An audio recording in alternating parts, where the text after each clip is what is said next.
Hi guys, welcome back to my channel. ಎಲ್ಲರೂ ಹೇಗಿದ್ದೀರಾ? ಚೆನ್ನಾಗಿದ್ದೀರಾ ಅಂತ ಅನ್ಕೋತಾ ಇದ್ದೀನಿ. ನಾನು ದಿವ್ಯಾ. ಇವತ್ತಿನ ವಿಡಿಯೋದಲ್ಲಿ ನಾನು ತುಂಬಾ ರುಚಿಕರವಾದಂತಹ ಹಾಗೆ ತುಂಬಾ ಸಾಫ್ಟಾಗಿ ಅತ್ರಾಸನ್ನು ಯಾವ ರೀತಿ ಮಾಡೋದು ಅಂತ ಹೇಳಿಬಿಟ್ಟು ತೋರಿಸ್ತೀನಿ. ಇದಕ್ಕೆ ಕೆಲವೊಂದು ಕಡೆ ಕಜ್ಜಾಯ ಅಂತ ಕೂಡ ಹೇಳ್ತಾರೆ. ಕೆಲವೊಂದು ಸಲ ನಾವು ಈ ಥರ ಕಜ್ಜಾಯನ ಮಾಡೋಕ್ಕೆ ಹೋದಾಗ ಏನಾಗುತ್ತೆ, ನಾರ್ ಥರ ಎಲ್ಲ ಆಗಿಬಿಡತ್ತೆ. ಇವತ್ತು ನಾನು ಯಾವ ಮೆಥಡಲ್ಲಿ ಕಜ್ಜಾಯನ ಮಾಡ್ತೀನೋ ಅದೇ ಮೆಥಡನ್ನು ನೀವು ಕೂಡ ಫಾಲೋ ಮಾಡಿ. ಆವಾಗ ಈ ಕಜ್ಜಾಯ ಅನ್ನೋದು ತುಂಬಾ ಸಾಫ್ಟಾಗಿ ಹಾಗೆ ತುಂಬಾ ರುಚಿಯಾಗಿ ಬರುತ್ತೆ. ಒಂದು ಸ್ವಲ್ಪನೂ ಕೂಡ ನಾರ್ ಥರ ಆಗಲ್ಲ. ನೀವು ಕೂಡ ಇದೇ ಥರ ಟ್ರೈ ಮಾಡಿ. ಮೊದಲನೇದಾಗಿ ಅಕ್ಕಿನ 2 ಡೇಸ್ವರೆಗೂ ಇದನ್ನು ನೆನೆ ಹಾಕಬೇಕಾಗತ್ತೆ. ನಾನಿಲ್ಲಿ ಅರ್ಧ kg ಅಕ್ಕಿನ ತೊಗೊಂಡಿದ್ದೀನಿ. ಇದನ್ನು 2 ಡೇಸ್ವರೆಗೂ ನೆನೆ ಹಾಕಿಬಿಟ್ಟು ಬೆಳಿಗ್ಗೆ ರಾತ್ರಿ ನೀರನ್ನು ಏನು ಮಾಡಬೇಕಾಗತ್ತೆ, ಚೇಂಜ್ ಮಾಡ್ತಾ ಇರಬೇಕಾಗತ್ತೆ 2 ಡೇಸ್ವರೆಗೂ. ಇದು 3ನೇ ದಿವಸ ನಾನು ಅಕ್ಕಿನ ಕ್ಲೀನಾಗಿ ವಾಶ್ ಮಾಡಿಬಿಟ್ಟು ಕಜ್ಜಾಯನ ಮಾಡ್ಕೋತಾ ಇರುವಂಥದ್ದು. 2 ಡೇಸ್ವರೆಗೂ ಅಕ್ಕಿನ ಚೆನ್ನಾಗಿ ನೆನೆಸ್ಕೊಳ್ಳಿ. ಅಂದರೆ ಮಾತ್ರ ಕಜ್ಜಾಯ ಏನಾಗುತ್ತೆ, ತುಂಬಾ ಸಾಫ್ಟಾಗಿ ಬರುತ್ತೆ, ನಾರ್ ಥರ ಎಲ್ಲ ಆಗಲ್ಲ. ನೀವು ಆಗಿಂದಾಗಲೇ ಮಾಡೋಕ್ಕೆ ಹೋದರೆ ಏನಾಗುತ್ತೆ ಅಂತಂದರೆ ಕಜ್ಜಾಯ ತುಂಬಾ ಗಟ್ಟಿಯಾಗತ್ತೆ, ನಾರ್ ಥರ ಎಲ್ಲ ಆಗಿಬಿಡತ್ತೆ. 2 ಡೇಸ್ವರೆಗೂ ಈ ಥರ ಅಕ್ಕಿನ ನೆನೆಸ್ಕೊಳ್ಳೋದ್ರಿಂದ ಕಜ್ಜಾಯ ಅನ್ನೋದು ಸಾಫ್ಟಾಗಿ ಬರುತ್ತೆ. ಅರ್ಧ kg ಆಗುವಷ್ಟು ಅಕ್ಕಿನ 2 ಡೇಸ್ವರೆಗೂ ನೆನೆಸಿ ಇಟ್ಟಿದ್ದಾಗಿತ್ತು. ಇದು 3ನೇ ದಿವಸ ಕಜ್ಜಾಯಕ್ಕೆ ನಾವು ರೆಡಿ ಮಾಡ್ಕೊಳ್ತಾ ಇರುವಂಥದ್ದು. ಅಕ್ಕಿನ ಕ್ಲೀನಾಗಿ ತಿಕ್ಕಿ ತೊಳೆದು ಬಿಟ್ಟು ಈ ಥರ ಒಂದು ಬಟ್ಟೆನ ಕಟ್ಟಿಬಿಟ್ಟು ಅದರಲ್ಲಿ ಎಕ್ಸ್ಟ್ರಾ ನೀರೇನಾದರೂ ಇದ್ದರೆ ಅದು ಹೋಗಲಿ ಅಂತ ಹೇಳಿಬಿಟ್ಟು ಈ ರೀತಿ ಮಾಡ್ತಾ ಇರೋದು. ಇದನ್ನು ನೀರೆಲ್ಲ ಕ್ಲೀನಾಗಿ ತೆಕ್ಕೊಳ್ಬೇಕಾಗತ್ತೆ. 10 ನಿಮಿಷದವರೆಗೂ ಈ ರೀತಿ ಮಾಡಿಟ್ರೆ ಅದರಲ್ಲಿ ಇರುವ ಎಕ್ಸ್ಟ್ರಾ ನೀರೆಲ್ಲ ಏನಾಗುತ್ತೆ, ಹೋಗಿಬಿಡತ್ತೆ. ಅದಾದಮೇಲೆ ಒಂದು ಅರ್ಧ ಗಂಟೆ ಈ ಥರ ಒಂದು ಬಟ್ಟೆಯಲ್ಲಿ ಅಕ್ಕಿನ ಒಣಗಿ ಹಾಕ್ಕೊಳ್ಳಿ. ಸ್ವಲ್ಪ ಡ್ರೈ ಆಗುತ್ತೆ, ನೀರಿನ ಅಂಶ ಇದ್ದರೆ ಎಲ್ಲನೂ ಹೋಗಿಬಿಡತ್ತೆ. ಇದಾದಮೇಲೆ ಅಕ್ಕಿನ ಮಿಕ್ಸಿ ಜಾರ್ಗೆ ಹಾಕೊಂಡ್ಬಿಟ್ಟು ನುಣ್ಣಗೆ ಪೌಡ್ರ್ ಥರ ಮಾಡ್ಕೋಬೇಕು. ಪೌಡ್ರ್ ಥರ ಮಾಡ್ಕೊಂಬಿಟ್ಟು ಈ ಥರ ಒಂದು ಸಲ ಜರಡಿನ ಹಿಡ್ಕೊಂಬಿಡಿ. ಎಕ್ಸ್ಟ್ರಾ ಅಕ್ಕಿ ರವೆ ಏನಿರುತ್ತೆ, ಅಕ್ಕಿ ಥರ ಏನಿರುತ್ತೆ ಅದನ್ನು ಹಾಕಕ್ಕೆ ಹೋಗಬೇಡಿ. ಎಷ್ಟು ನುಣ್ಣಗಾಗಿ ಪೌಡ್ರಾಗಿರುತ್ತೋ ಅದನ್ನು ಮಾತ್ರ ಬಳಸ್ಕೊಳ್ಳುವಂಥದ್ದು. ಇದನ್ನು ಬೇಕಾದರೆ ನೀವು ಇನ್ನೊಂದು ಸಲ ಮಿಕ್ಸಿಗೆ ಹಾಕೊಂಡ್ಬಿಟ್ಟು ನುಣ್ಣಗೆ ಪೌಡ್ರ್ ಮಾಡ್ಕೋಬಹುದು, ಅಥವಾ ಇದನ್ನು ಇಡ್ಲಿ ರವೆಗೂ ಕೂಡ ಉಪಯೋಗಿಸ್ಕೋಬಹುದು. ಅದನ್ನು ಸಪ್ರೇಟಾಗಿ ಎತ್ತಿಟ್ಕೊಳ್ಳಿ, ಅಥವಾ ಇನ್ನೊಂದು ಸಲ ಮಿಕ್ಸಿ ಜಾರ್ಗೆ ಹಾಕಿ ನುಣ್ಣಗೆ ಪೌಡ್ರ್ ಥರ ಮಾಡ್ಕೊಳ್ಳಿ. ಇಲ್ಲಿ ನಾವು ಅದನ್ನು ಬಳಸ್ತಾ ಇಲ್ಲ, ಹಾಗೆ ಎತ್ತಿಟ್ಕೋತಾ ಇದ್ದೀವಿ. ನುಣ್ಣಗೆ ನಾವು ಪೌಡ್ರ್ ಥರ ಏನು ಮಾಡ್ಕೊಂಡಿದ್ದೀವೋ ಅದಷ್ಟನ್ನೇ ಇಲ್ಲಿ ಬಳಸ್ತಾ ಇರುವಂಥದ್ದು. ಇಲ್ಲಿ ನೋಡ್ತಾ ಇರ್ಬೋದು, ಎಕ್ಸ್ಟ್ರಾ ಏನಿರುತ್ತೋ ಅಕ್ಕಿ ರವೆ ಅದನ್ನು ಹಾಗೆ ತೆಗೆದು ಇಟ್ಕೋತಾ ಇದ್ದೀವಿ. ನುಣ್ಣಗೆ ಪೌಡ್ರ್ ಥರ ಮಾಡ್ಕೊಂಡಿರೋದನ್ನು ಮಾತ್ರ ಬಳಸ್ತಾ ಇದ್ದೀವಿ. ತುಂಬಾ ಅಕ್ಕಿ ರವೆ ಥರ ಇರೋದನ್ನು ಹಾಕಿದ್ರೆ ಏನಾಗುತ್ತೆ, ಗಟ್ಟಿ ಆಗಿಬಿಡತ್ತೆ, ಮತ್ತು ಅಷ್ಟು ಚೆನ್ನಾಗಿ ಬರಲ್ಲ, ತಿನ್ನಬೇಕಾದ್ರೆ ಸರಿಯಾಗಿ ಬೆಂದ್ಕೊಳ್ಳಲ್ಲ ಕೂಡ. ಅದಕ್ಕೋಸ್ಕರ ಈ ಥರ ಅಕ್ಕಿ ರವೆ ಇರೋದನ್ನು ಎಕ್ಸ್ಟ್ರಾ ಎತ್ತಿಟ್ಕೋತಾ ಇದ್ದೀವಿ.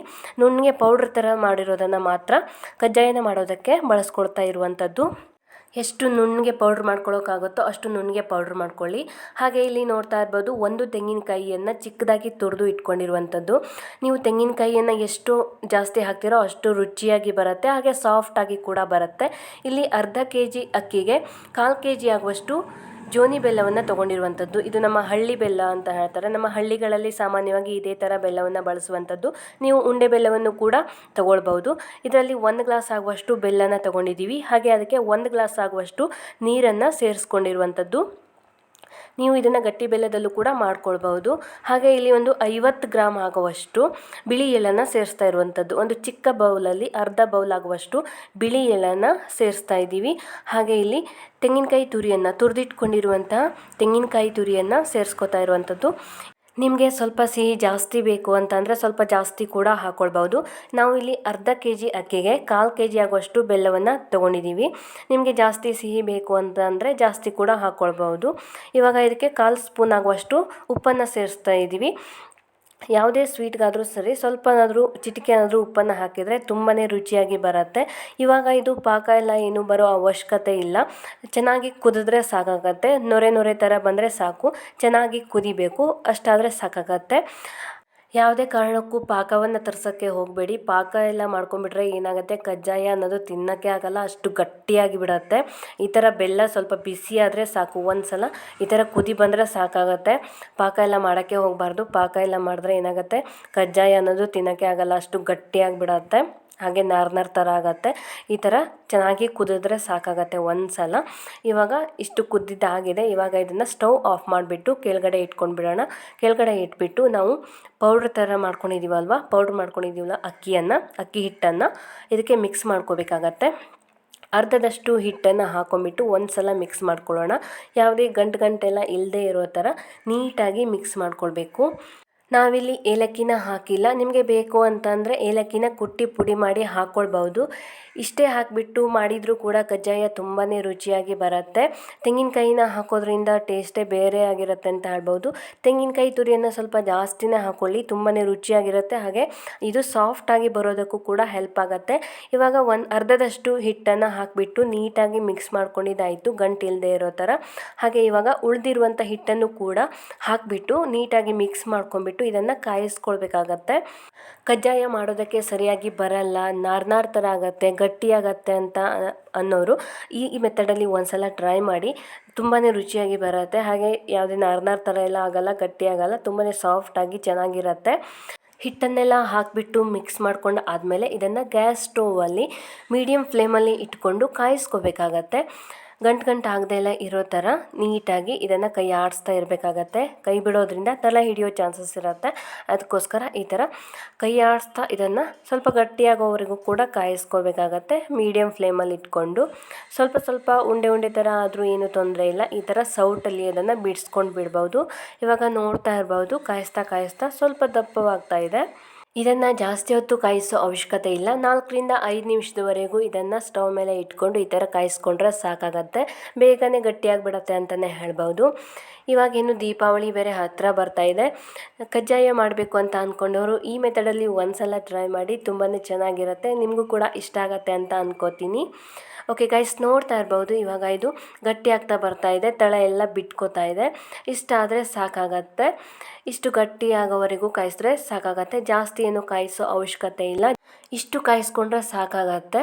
ಇವಾಗ ಗ್ಯಾಸ್ ಸ್ಟವನ್ನು ಆಫ್ ಮಾಡಿಬಿಟ್ಟು ಇದನ್ನು ತಣ್ಣಗಾಗೋದಕ್ಕೆ ಬಿಡೋಣ. ಓಕೆ ಗೈಸ್, ಇವಾಗ ನೋಡ್ತಾ ಇರ್ಬೋದು, ಇದು ಅರ್ಧ ಗಂಟೆ ಆದಮೇಲೆ ನಾವು ಕಾಯಿಸ್ಕೊಂಡಿರುವಂಥ ಹಿಟ್ಟು ತಣ್ಣಗಾಗಿದೆ. ಇವಾಗ ಇದನ್ನು ನಾವು ಪುಟ್ಟದಾಗಿ ಲಟ್ಸ್ಕೊಂಡ್ಬಿಟ್ಟು ಕಜ್ಜಾಯನ ಯಾವ ರೀತಿ ಮಾಡ್ತೀವಲ್ವ ಅದೇ ಥರ ಉಂಡೆ ಕಟ್ಬಿಟ್ಟು ಕೈಯಲ್ಲಿ ಲಟ್ಸ್ಕೊಂಡು ಎಣ್ಣೆಯಲ್ಲಿ ಕರೆದ್ರೆ ಆಯಿತು. ಕೈಗೆ ತುಪ್ಪ ಅಥವಾ ಎಣ್ಣೆ ಏನಾದರೂ ಹಚ್ಕೊಂಡು ಬೇಕಾದರೆ ಲಟ್ಸ್ಕೋಬೋದು. ಇಲ್ಲಿ ನೋಡ್ತಾ ಇರ್ಬೋದು, ನಮ್ಮ ಅಮ್ಮ ಒಂದು ಸ್ವಲ್ಪ ಮಾಡಿಟ್ಟು ಹೋಗಿದ್ರು.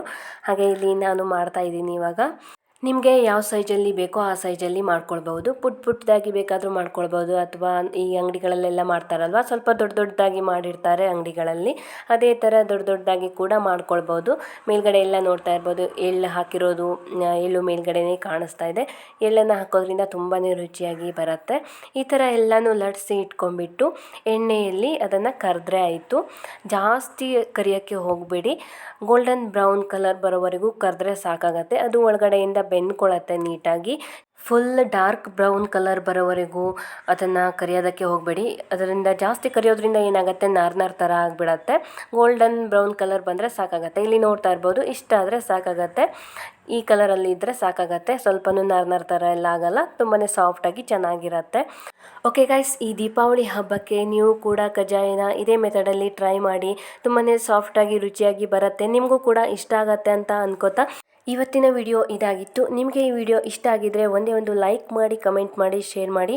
ಹಾಗೆ ನನ್ನ ಚಾನಲ್ನ ಸಬ್ಸ್ಕ್ರೈಬ್ ಮಾಡ್ಕೊಳ್ಳದೆ ನೋಡ್ತಾ ಇದ್ದರೆ ದಯವಿಟ್ಟು ಸಬ್ಸ್ಕ್ರೈಬ್ ಮಾಡಿಕೊಂಡು ನೋಡಿ, ನನಗೆ ಸಪೋರ್ಟ್ ಮಾಡಿದಾಗೆ ಆಗುತ್ತೆ ಅಂತ ಹೇಳ್ತಾ ನೆಕ್ಸ್ಟ್ ವಿಡಿಯೋದಲ್ಲಿ ನಾನು ಮತ್ತೆ ಸಿಗ್ತೀನಿ. ಬಾಯ್.